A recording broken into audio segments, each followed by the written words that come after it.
What's up, beautiful people? Welcome back to the channel. Today we're doing a story time. We're gonna do things a little different today. I want to talk about where I've been for the past few weeks and just talk about something that my family and I have been dealing with.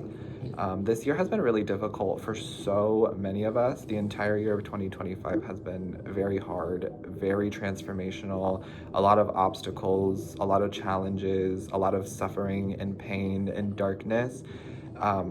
Not just for me or this collective, but for so many people around the world. And I recognize that and I'm holding space for that.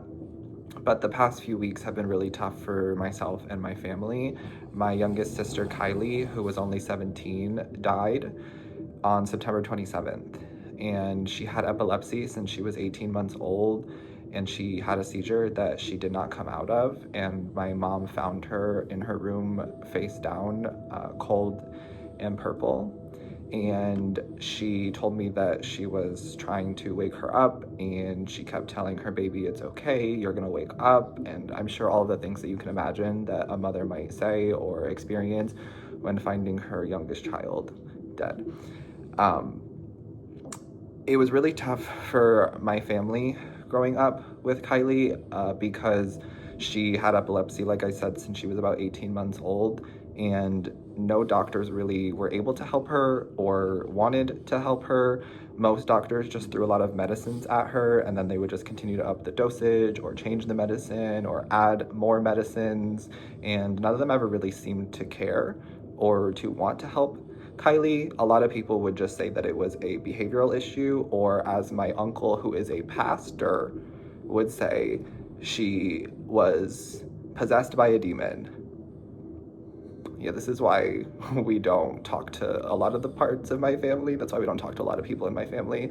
But Kylie was a very happy, giggly, loving child, and she was my biggest fan. She was my #1 supporter. She watched every single video that I posted. She was at every single live stream that I ever did, and she was just my biggest supporter. And she loved Wrangler, and the saddest thing to me was that she never got to meet Wrangler. Wrangler is my little French bulldog that I got from a rescue this year in 2025 in January. So Kylie never got to actually meet him, but she did see him online, and my mom told me that she would show my mom like pictures and videos of Wrangler whenever I posted them, and she was like, look, Wrangler's on the screen, or Wrangler's here, look, there's a picture of Wrangler. So I know that she loved Wrangler, and that was the saddest part to me, was that she didn't get to meet him. It wasn't that I didn't get to say goodbye, because I know a lot of people don't get to say goodbye to their loved ones, so I can handle that, I can deal with that. But it was just really sad to me that she never got to meet Wrangler, and she never got to see me be a pet parent. I guess part of me just wanted her to be proud that I was a pet parent and that I had my own little baby that I've been taking care of and loving, and he's my best friend. But I know that she saw that through social media, through pictures, through the internet. It just sucks that she didn't get to see it in real life.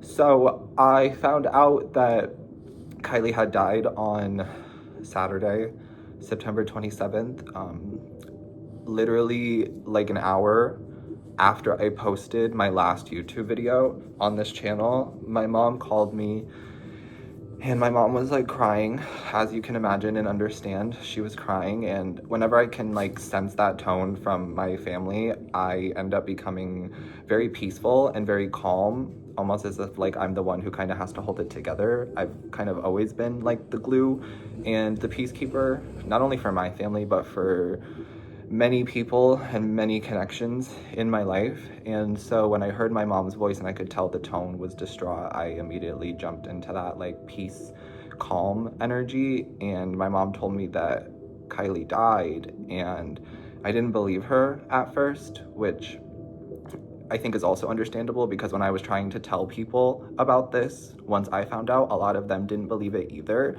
And I don't know if it was necessarily that they didn't believe it or that they couldn't fathom it. It couldn't be real, which makes sense, because that's kind of how I was feeling too. In the beginning, it didn't feel real, just like finding out, and me being in Los Angeles and them being in Tulsa, Oklahoma, it didn't really have a chance to set in because I wasn't there. I didn't see it happen. I wasn't physically experiencing it. But my mom was crying, and she asked me to come home, and I told her I didn't know if I would be able to, because financially. I don't have the money to be traveling. I can barely keep up with my rent and everything else that's going on in Los Angeles. So I told her I would try, and I came up with this idea to do a whatnot show. So I do sell purses and wallets and sometimes clothing, sometimes jewelry, not as much, but mostly like Coach bags, Dooney and Burke bags, wallets, and then clothing pieces that I find. And this is not promo, by the way, this is just me telling you the story. But if you want to check out my whatnot and my Depop, that'll be linked in the description box down below. Of course, no pressure to do that, and I'm not using my sister's death as a means to promote my businesses. But yeah, I just need to tell you that because I did a whatnot show where I did dollar starts, and whatnot is a live bidding auction site. So I did dollar starts and I took a lot of pictures, and people put in pre-bids, and people were sending tips to help me get home to Oklahoma. And I was able to raise enough money to get home to Oklahoma. We had to get a rental car. And I kind of just want to tell you guys the story about the traveling and just kind of sit and talk with you guys, because socializing has been really helping me lately. Being around my family really helped. Just being around people has really helped, but I don't want to be around just anybody or just any kinds of people, because some people don't get it and some people don't have good intentions. What I've learned from this death experience is that death really can bring out the worst in people. And I see that a lot of people, when death happens, they only see dollar signs and they only try to make it about themselves, which I think is very bizarre. And I just keep reminding myself that people grieve in different ways. I wanted to share with you guys some of the vile things that people said to me and my family while we were going through this tragedy. My mom and sister Ariana came up with the idea to get a tattoo for Kylie in remembrance of her, and I'll put up a picture. You can see the tattoos that we got. I ended up getting one too. So we ended up getting tattoos, but my mom told one of her close friends about us getting a tattoo to remember Kylie, and this teacher friend of hers had the nerve to say that she would never get a tattoo to remember somebody who died because then you won't be allowed into heaven. And that shit is so crazy to me, because here we are again with the brainwash, and here we are again with people projecting their limiting beliefs onto others, and people also trying to play like the judge and the juror. No one gets to decide who goes to heaven and hell. And we don't even need to have that conversation right now about heaven and hell being places that exist on earth. They are frequencies that we all experience here on this earth. But anyway, somebody really had the audacity, one of my mom's close friends, and you know they say keep your friends close but your enemies closer, and this woman really told my mom in our time of grieving that her getting a tattoo to remember her 17-year-old dead daughter would not allow her to get into heaven. Do you think my mom was thinking about that at that time? I don't think so. I think my mom just wanted to do anything she could to have a piece of her daughter with her and to remember her. What a shitty thing for a friend to say to somebody who is grieving the loss of their 17-year-old daughter. Blasphemous. But it gets worse, because what I learned through this experience is that a lot of people have never heard of people dying from epilepsy, but I'm here to tell you that people die from epilepsy all the time. For example, Cameron Boyce, who was a very famous Disney actor, he had a seizure in his sleep that he did not wake up from. People die from seizures all the time. Just because you've never experienced it doesn't mean that it's not happening. It doesn't mean that it can't happen. But we were met with a lot of people who were nosy and who had the nerve to say things like, oh, I didn't think you could die from a seizure. I didn't know people died from seizures. We had nosy neighbors who saw the cops at my parents' house when Kylie died, obviously, and they waited a week and a half to come and like interrogate my parents about it. Sorry, Wrangler wants to play, so we have to throw the ball. Otherwise, he's gonna bug me. But we had people interrogating my family, neighbors, interrogating my parents about why the cops were at their house a week and a half prior. And when my dad told them, because my dad's going to tell you, they didn't believe him, or they were just like, oh, I didn't know that you could die from seizures. I didn't think you could die from seizures. And part of me wants to put like most of it on ignorance. I just want to say that people are ignorant, and ignorance has people say dumb shit. But also part of me is just thinking like, you know, sometimes no response is the best response. Sometimes no reaction is the best reaction. But wait, it gets worse, because my mom had a teacher who she works with in her school, who found out about Kylie dying, which it was not a surprise. It's not like we were trying to hide it from people. I mean, it was a surprise, but it's not like we were trying to hide it from people. People knew, people were finding out, and my mom obviously had to miss school. So one of these teachers found out that Kylie died. She found out how Kylie died and somehow found out how long the cops were at my parents' house, which is weird to me. But people have been treating this whole situation like it's a TV show or a movie, and this is our real life. This is not some true crime documentary for you to get all invested into and involved in and try to put the pieces together and try to crack some mysterious code. This woman literally said to someone else who told my mom that she thought it was fishy that the cops had to be at my parents' house for 3 hours because it doesn't take 3 hours to announce a body dead. Which, for those of you who don't know, not that I have to explain this because it's nobody's business, they're not just going to come in, announce the body dead, and be done with it. They're going to ask questions, they're going to offer resources, they're going to try to console the family. There's a lot of different things that go into it. So 3 hours is not the problem. First and foremost, it's just not the problem. But the fact that this woman had the audacity to say that it was fishy that the cops had been there for 3 hours, and also said what so many other people said about, I didn't think you could die from epilepsy. It really rubbed me the wrong way, because that tells me that you're implying that my parents killed my 17-year-old sister and then tried to frame it as epilepsy. Are you sick in the head? This is not a true crime documentary. I just said that. I know I just said that, but wow. Death really brings out the worst in people, and death really shows people's true colors. I've had so many people unfollowing me and not supporting me through this, and they really saw my sister's death as a means to exit my life and to not be supportive, and I just find that so weird. It is such weirdo behavior, but to each their own, and don't let the door hit you on the way out. I don't chase after people. I really don't.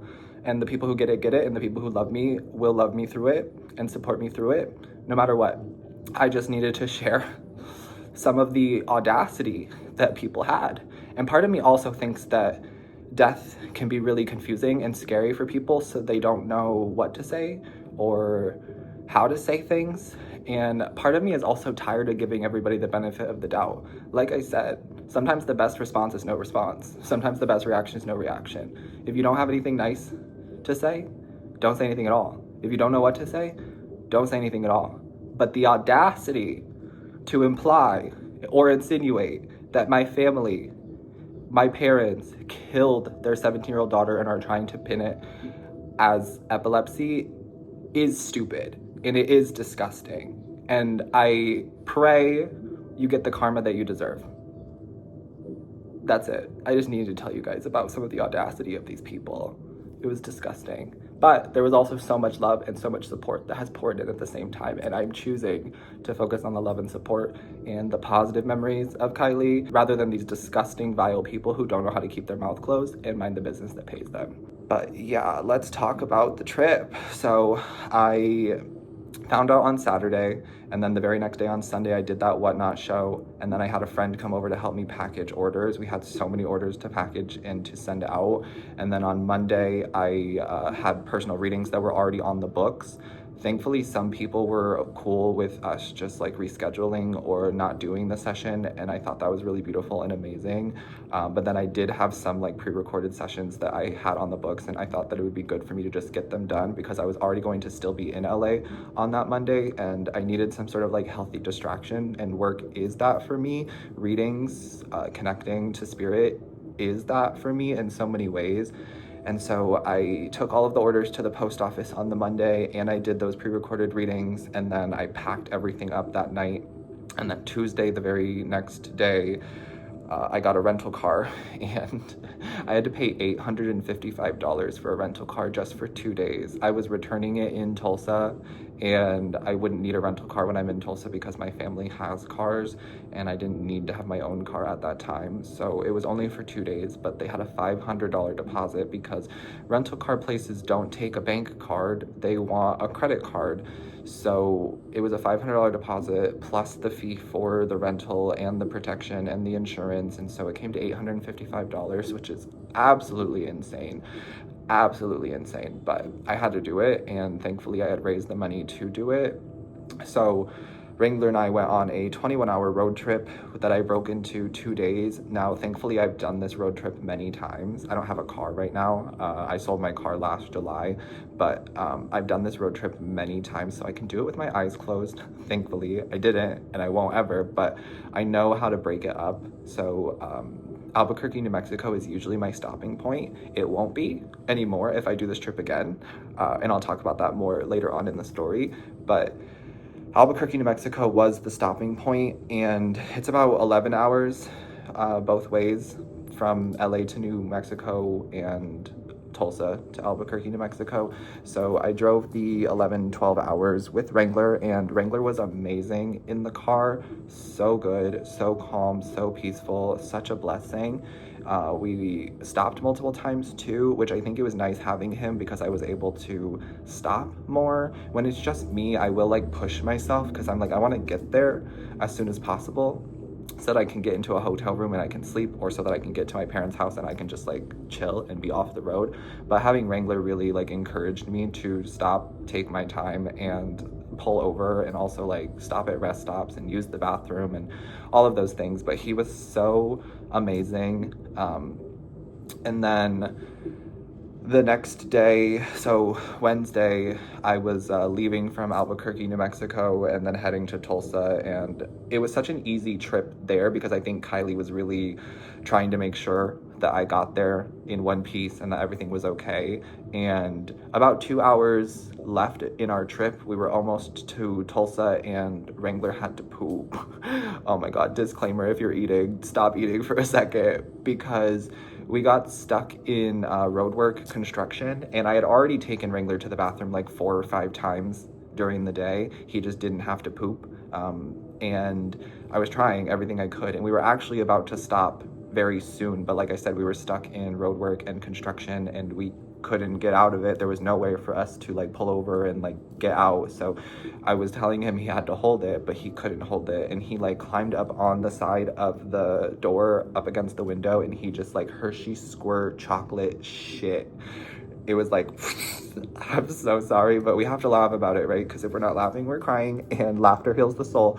So yeah, that happened, and I'm trying to drive, and we're just in this roadwork construction. Thankfully, he had his cloud bed, which has since been cleaned and washed multiple times, right? It's been sanitized, it's clean. But this is what he like slept on and laid on in the rental car. And so he got most of it on that. There was a little bit that I had to clean up out of like the cup holder, but thankfully most of it was on the cloud bed. And he was trying to like get out of it because obviously he had like pooped on himself too, and I'm having to like hold him against the seat so that he doesn't move and get poop all over this rental car. And then thankfully we were able to get off in a little bit. I think it was like 5 or 10 minutes after that happened, we were able to get off and exit, and we went to this gas station / liquor store, and I took him out of the car and I cleaned him up with wet wipes, and I cleaned up the car, and I wrapped the cloud blood in a blanket. But I called my mom because I was like, well, we're having a little bit of delay, and here's the story. And I told her about Wrangler shitting, and she just started dying of laughter.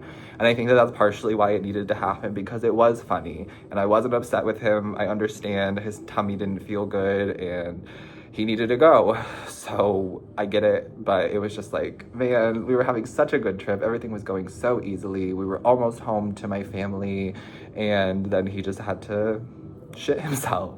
But we all got a good laugh out of it, and then I made it home to be with my family, and we spent the week together. I was in Oklahoma for about 7 days. I think it was 7 nights and 8 days, or maybe, yeah, 7 nights and 8 days.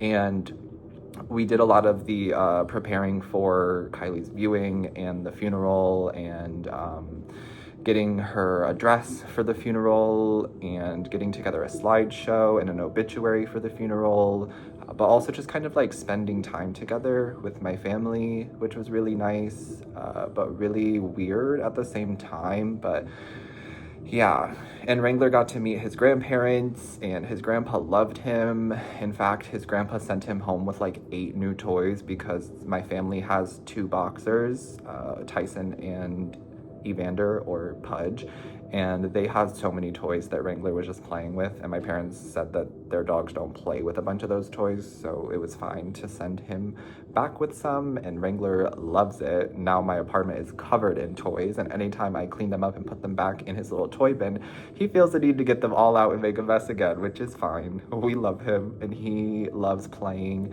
But yeah, Wrangler got to meet my family and they got to meet him, and he loved them. Wrangler loves people, and he was happy to have a backyard to use, because right now we're in an apartment, so he only goes out when I take him out and we go for walks. But he was able to use the bathroom whenever he wanted to, and my family has a 2-story house right now, so he had plenty of space to like roam around, as opposed to my studio apartment that we're in all the time. So it was really nice for Wrangler, and it was really nice for my family to get to like see Wrangler and meet Wrangler, and it was just good for my family and I to be together at that time. And then we also were getting people who were making us dinner, and my mom works for a school. She's a math teacher, and so her school put together this thing to have people sign up to like make us dinner and bring dinner over to my family. So that was one less thing that we needed to worry about, and I thought that that was really kind and really sweet, and we were very appreciative of that. And then we had Kylie's viewing and funeral, and it was a very closing kind of a thing. It gave a lot of closure for me and my family. It was very sad, obviously, and there was a lot of crying, but thankfully my mom had her teachers show up for her. She had the math department show up for her. My dad had some people from work show up for him. Kylie had a few friends show up for her, which I thought was really beautiful. We found out some like new things about Kylie. She didn't really like telling us that she had friends, and there was some certain things that we didn't know that we found out through her teachers and through her friends, which was really beautiful. And I cried getting to meet some of her friends, because I was just so thankful that Kylie had friends, because Kylie always grew up different and mentally challenged due to her brain not developing like most people's because of the epilepsy since she was 18 months old. So it was just really beautiful to know that she had friends and people to talk to at school, and I just was really happy that they showed up. But yeah, we had the funeral, and she had a cute little slideshow that my other sister Ariana put together, and I sent some pictures to it too, and getting to see the slideshow was funny and sweet and beautiful at the same time. There were different moments where we would laugh and giggle during the slideshow, because Kylie was funny. She was a goofball, and she loved taking pictures, and she loved like sticking her tongue out in pictures. Like, she was just a funny, goofy, silly kid. But she definitely dealt with a lot of pain in her life, and I always thought that the quality of her life wasn't fair for her, and I couldn't really imagine if she would have made it out of high school what life would be like for her, because she probably likely would have had to live with my parents for the rest of their life. And she wouldn't have gotten to experience life in the ways that so many of us get to. She wouldn't have been able to drive due to the epilepsy, and she would have struggled to hold a job. And I just feel like her quality of life would have never improved, and she would have always had to worry about seizures, and they were very unexpected. She would have them for like 3 or 4 days at a time, and then they would stop for a little bit, and then they'd come back, and she'd be out of it for 3 or 4 days, as well as she's trying to like recover and come back too. And there were so many times where she'd come back from a seizure and not know where she was, and she would speak like gibberish, but she was like trying to communicate, and she would just be lethargic, and she wouldn't feel like eating. And I can just only imagine what life was like for her and what her body felt so much. So I truly believe that this is a blessing for her to never experience that pain again. And I've been able to talk to her a lot, which has been really nice, because you guys know I read cards that connect to spirit. So she's one of our spirit guides now, and she's in my daily prayers, and I've talked to her a lot. She thinks death is cool. Of course she does, because she's a little Scorpio baby.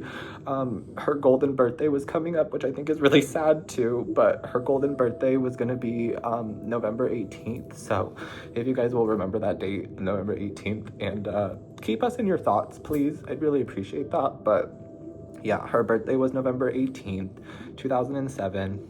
And so this year would have been her golden birthday. She would have turned 18 on the 18th, but that's not happening.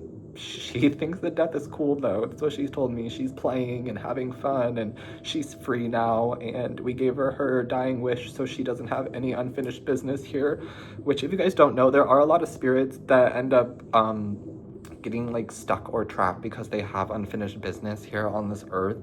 But thankfully we were able to, I guess, complete that dying wish for her, and we didn't even know it. I didn't know it until she told me it on my drive back, because I've been communicating with her daily, and she told me that she just wanted to get the family back together one last time because we've been very distant. My sister Ariana, she went off to college in Kansas. My brother, he still lives in Oklahoma, but he lives about 30 minutes away from them, and he has like his whole life and a job and a dog, and he doesn't really talk to me, and he didn't really come around the family a lot because he was busy or for whatever reason. No judgment. And then of course I live out here in Los Angeles, and so I think it was Kylie's last wish for us to, well, actually I know it was Kylie's last wish for us to all come together and be together, and we did. We were all at the funeral. My brother and I hugged, and I told him she really knew how to get us back together. And we ended up going out to dinner that night, and that's the vision that Kylie showed me when she was talking to me about her last wish and her unfinished business. And it was just us being at the Outback Steakhouse dinner because people gave us gift cards, which, thank you, really thank you to everybody who has been supportive and has helped in any way, whether it's financially, through donations, or just like through kind messages or thoughts, prayers, anything. Genuinely, just like, thank you for the support. But she showed me a vision of us like smiling and laughing and all being together at Outback, and that's what she wanted.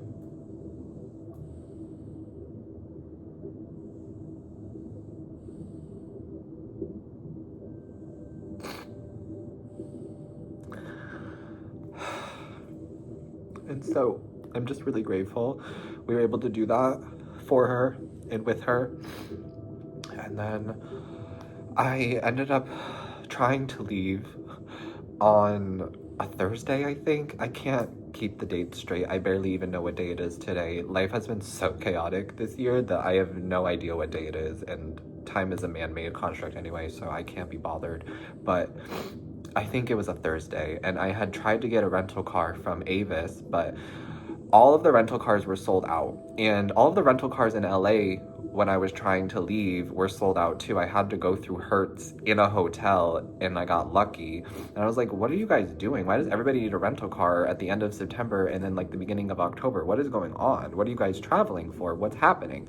I didn't understand it, but I tried to book a rental car reservation through Avis in Tulsa, and all of the cars in like the regular stores were sold out. So my mom booked one through the airport, which was a bad idea because the airport wouldn't take my card. Again, this was a situation where they wouldn't take my bank card. They wanted a credit card, and I don't have a credit card. I never have had a credit card, but I might need to get one for situations like this. I don't know. I don't want one though, but yeah, they wouldn't take my card because it was a bank card, and then the guy wouldn't help me at all. He was like, yeah, you can call this number, and he just handed me a pamphlet, and you can tell them to transfer it. And I was like, so you're not gonna help at all? And he was like, no. Didn't care. He was more worried about his Arby's that he was going to be eating for lunch, and it was only 10:20 a.m. and he was so worried about his Arby's lunch and did not want to help me. I also found out that if you don't have like a return flight schedule, that it's even harder, if not impossible, to get a rental car from the airport. So let my lesson learned be a lesson for you to avoid. You need a credit card, not a bank card, and if you don't have a return flight schedule, just avoid the airport rental cars. So yeah, I ended up calling Avis to try to get it switched, and I remember her name was Nadia, because she was awful, fuck Nadia, and she was not helpful at all. And I call her and I'm telling her the situation while trying to, but she didn't care. And she was like, so where do you want to transfer it to? What's the address of the Avis that you want to transfer it to? And I'm telling her, I don't know the addresses around here. You think I just have the address memorized in my head, in my noggin? And I really wanted to tell her, like, my youngest sister just died, can you please help? But I don't want that to be like the determining factor for why people want to help me. You know what I mean? I don't want to become like a charity case or like please help me because my sister just died. But also I think that I need to tell people that so that they know a little bit about like what's going on and how reactive and sensitive I am at this time. Although it's nobody's job to treat me like a baby and like take care of me. I get that too. Life goes on. That's the biggest thing I've been learning too, is that death doesn't mean that life stops. And it's very hard, but we're doing it. We're pushing through. We're living. I'm still filming. Yeah, so Nadia was not helpful, and eventually she just starts listing off all the addresses, and I'm basically in my mind thinking like, girl, just pick one, I'll figure it out. So I just tell her like, yeah, go for the first one. So then she proceeds to go through all of them and tell me that they're out of stock and they don't have any cars available. And I'm thinking to myself, yes, Nadia, this is why I had to book at the airport, because I've already looked. But yeah, and she was also telling me that the airport wasn't going to take my card, and I'm like, thank you, I already know that they won't take it. She's like, yeah, they're not going to take your card. They're not going to. I'm like, thank you so much, I already figured that out. And she basically just wasn't helpful, and then she cancels the reservation, and I get the notification that she canceled the reservation. And so I'm also asking her, what about the protection that I put on the car? Am I going to get that money back? And she tells me she can't help me with that because I got it through a third party and it's not the same price as what they charge, so she's not gonna be able to help me with that. And I'm like, awesome, another phone call I'm gonna have to make. And so I had to call Priceline, I think, and I had to like talk to somebody and then get transferred to a supervisor and deal with that. And then they finally refunded the collision protection, and my reservation was canceled. And I was like, okay, so now I'm stuck here in Oklahoma, and my mom had to drive back to pick me up from the airport. And then we went to Enterprise, and they made my mom set it up, and it was $742, and they wouldn't take my card. Also there, they wouldn't take my card. They wanted my mom's card, and so my sister had to transfer money to my mom on her card so that we could use my mom's card, and I had to send money to my sister through Venmo so that she could have the money that she gave my mom so that I could get this rental car. It was such a mess and a nightmare. It was such a mess and a nightmare. And I was like, why is it so difficult to get a rental car? And why is it so expensive?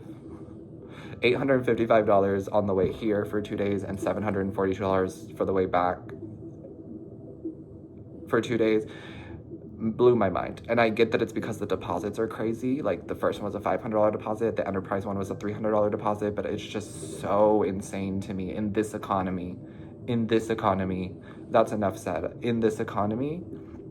Anyway, so we get the rental car, and then Wrangler and I are able to start our drive. And again, we stop in Albuquerque, New Mexico, and I've been driving about 11 and a half to 12 hours, and I get to this hotel called Hotel 505 in Albuquerque, New Mexico, and I check in, and the woman I check in with was very nice. And I get to my hotel, into my room, and I order dinner, and I'm thinking, okay, we're gonna eat some dinner, we're gonna get some rest, we're gonna be back on the road the next day. Boy, was I wrong. Okay, another disclaimer, bugs, just so you know, because you might start itching. Trust me, I did. So I get into room 208 at Hotel 505 in Albuquerque, New Mexico, and I ordered my dinner, and I eat my dinner, and then I switch into my pajamas, and I'm getting all comfy cozy in the bed, and I start feeling something moving on my leg. Now, I have leg hair. I have a lot of leg hair. So I'm thinking it's just my leg hair, like brushing up against the sheets or something, right? It happened 3 times. And all 3 times I tried to convince myself that nothing was moving on my leg, that it was just my leg hair. Until something crawls across my hand and I see it, and I'm like, no, that's a bed bug. That's a bed bug. So my bed in the room is infested with bed bugs. I immediately make sure that I don't have anything on the bed, nothing on the floor. Thankfully, my suitcase never touched the bed. I put the suitcase on the table, and I'm like having a panic attack because I'm fucking tired, and I'm in this hotel and I don't know what to do, and I was basically falling asleep on the road anyway, and my phone was dead. Oh my god, that's the part I forgot to say, is that my phone lasted on 1% for about 45 minutes. There was an angel, probably Kylie, but probably other angels that were really looking out for me, because my phone was on 1% and I was trying to memorize the exit I was gonna need to get off on and memorize like the turns I was gonna need to make to get to the hotel, because literally my phone was on 1%. But my phone stayed on 1% for all 45 minutes. And the reason that it was on 1% is because I couldn't charge it, because the only charger that I have for my iPhone is one of those like iPhone chargers, not a USB charger, if you know what I mean. It's hard to explain, but I didn't have a USB charger, so I couldn't plug it in the car. Yeah, so my phone stayed on 1% until I got to the hotel, and then I needed the hotel to charge my phone. So I find out that there's bed bugs. I'm having a panic attack. I'm making sure none of my stuff is on the floor. I'm thinking like, well, what do I do? So I grab Wrangler and we go to the front desk, and it's a new front desk girl. It's the other one, she clocked out, and now it's the graveyard shift. And this girl did not give a shit about her job, did not care at all. She was so like monotone, and like you could just tell that she didn't want to be there, and like I get it, but there were so many people at this hotel. Like the lot was full, and I asked this girl, I'm normally not like this, and I'm sorry that I have to ask you this, but are there any other rooms available? And she tells me, no, there are no other rooms available. And I'm thinking, oh, great, awesome. And so I tell her that my room is bed bugs. My room has bed bugs. I even brought one to show her. That's how nasty it was to me. I even brought one to show her, and I'm telling her that this room is infested with bed bugs. And she basically just like told me she didn't care. Like her whole demeanor and everything was just like, yeah, there's nothing I can do for you, so I don't really care. And she was like, I can't even give you a discount. And I was like, girl, it's not about the money. I mean, it is about the money because that's disgusting. Why am I paying for this? But it's not about the money in this current moment. I cannot sleep in this bed and be bit up. And that's basically your only option when it comes to bed bugs, is to just be a host. What I read online was to cover up in as much clothing as you can and just like deal with being bit. Oh, absolutely not. I was even Googling, like, could I sleep in the bathtub? No, because fun fact, bed bugs can climb and they jump. Disgusting. So you can't sleep on the floor, you can't sleep like in a chair, you can't sleep like on the table, you can't sleep in a bathtub, because they will find you. They will find you, they will jump on your stuff, they will jump on you. Ew, I just couldn't do it. I was literally having a panic attack. I was freaking out. And then of course I have Wrangler with me too, and he's exhausted. We've been in the car all day.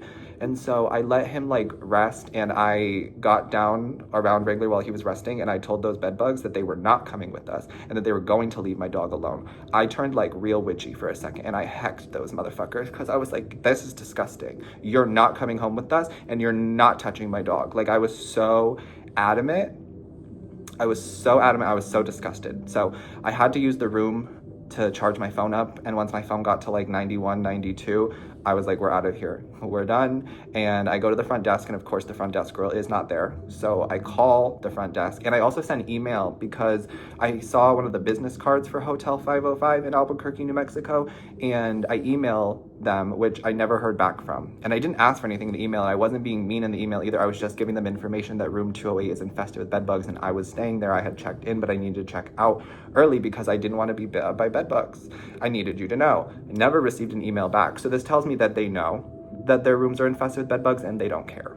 And I guarantee you that more than just room 208 is infected with bed bugs. It's infested with bed bugs. And I was also thinking about how there were so many people in that hotel who were just sleeping with them and who are going to be spreading them around wherever they travel to next. And I was just like, this is so disgusting to me. I can't be here. I couldn't do it. I really couldn't do it. So I call the front desk, and she finally picks up the phone after I called twice. And I can hear myself echoing because she's in the back room with the door closed. And I'm telling her that I need to check out. And she goes, what room? And I tell her 208. And she goes, oh. Like an oh my God, oh. And I'm like, girl, you really thought that I was going to stay here and be bit up? Absolutely not. Absolutely not. I'd rather sleep on the side of the road.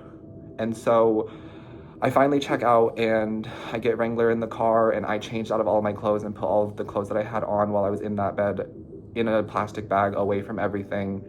And we get on the road, and I was like, I don't know where we're going to stop, but we're going to have to stop somewhere. I'm not going to be able to make it all the way to LA because it's another 11 and a half hours. But I also didn't want to pay for another hotel or try to figure it out, because last minute getting a hotel, is even more expensive. And I was just like, I want to get out of this environment. I want to get out of Albuquerque. I'm done.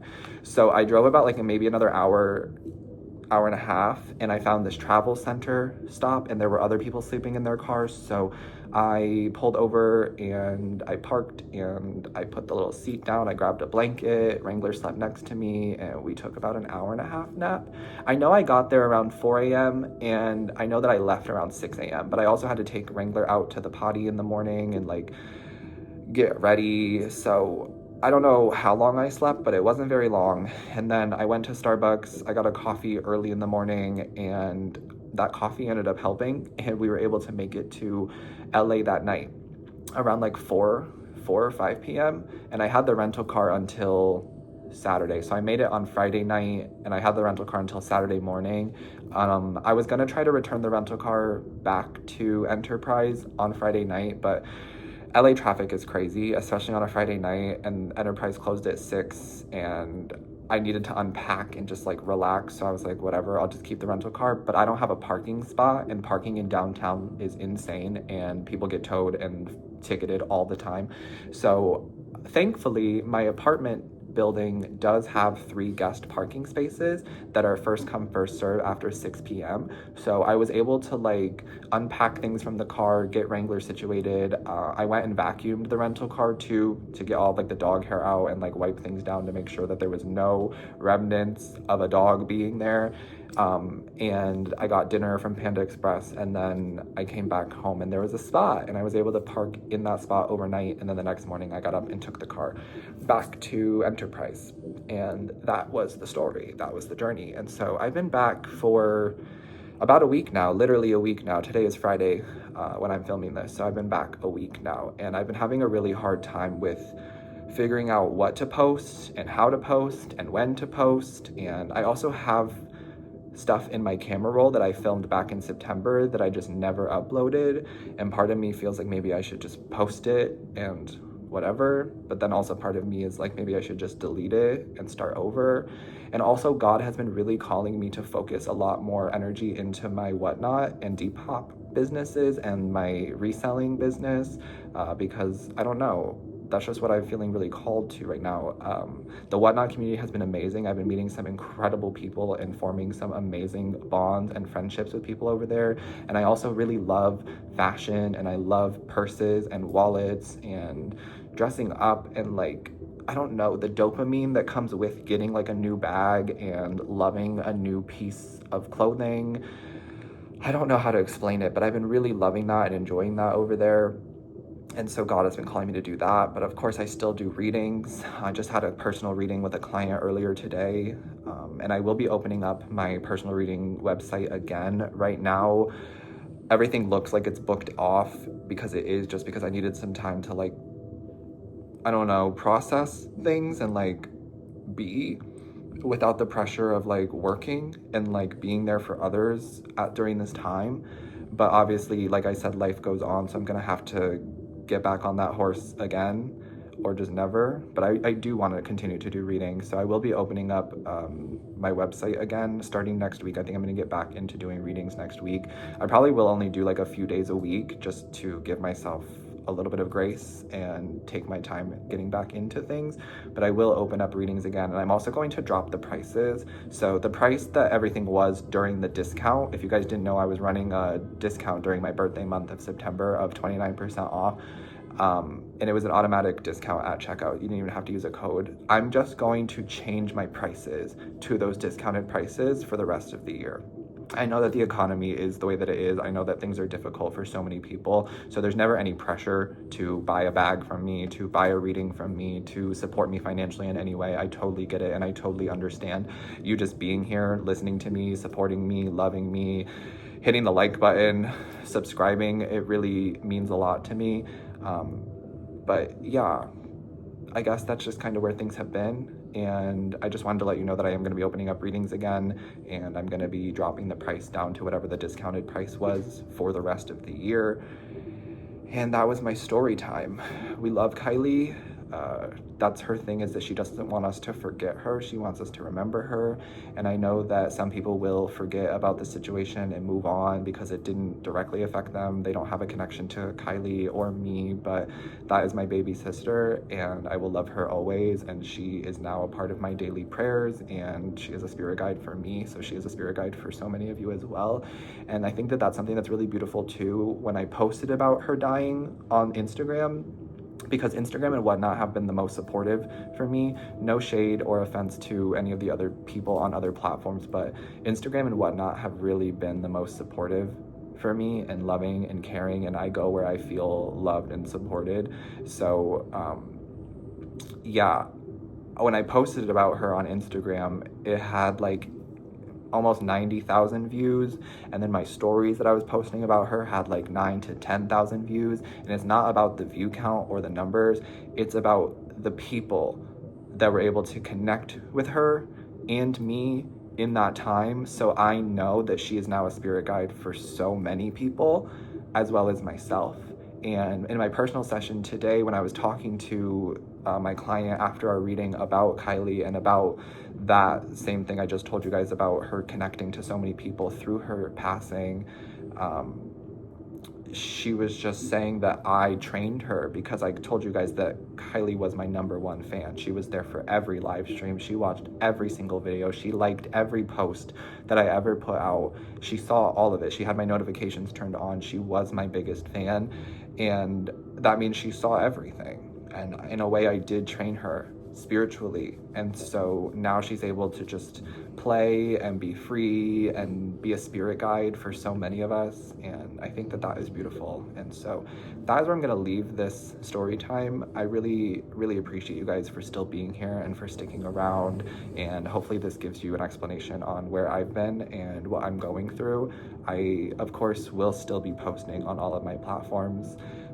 Like I said, though, I'm trying to figure out how and what to post, but I know that the real ones are going to get it no matter what, and the real people are going to just be happy with me posting whatever I want to post whenever I want to post it. So I truly, truly appreciate all of you, and I thank you guys so much for being here, for loving me, for supporting me.